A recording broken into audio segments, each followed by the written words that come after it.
Son aylarda, Meryem şehrinde çocuk yetiştiren muhtaç hanelerin sayısında ve aynı zamanda araba keçisi yıkayan çocukların sayısında bir artış olduğuna dair raporlar var.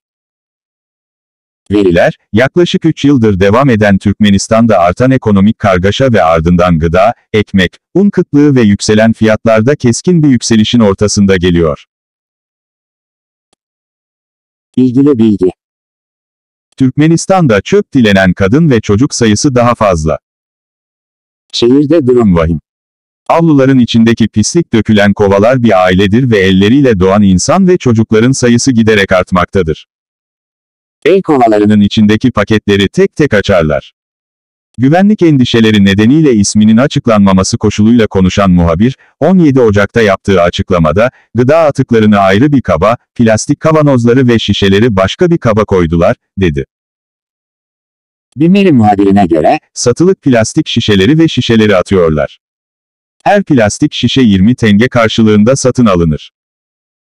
Sadece o zaman dikkatimize geldi.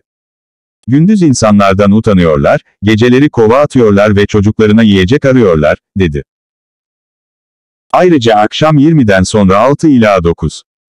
Sınıftaki erkek çocukların dükkan ve kafelerin önünde arabaların lastiklerini yıkayarak para kazanmaya çalıştıklarını söyledi.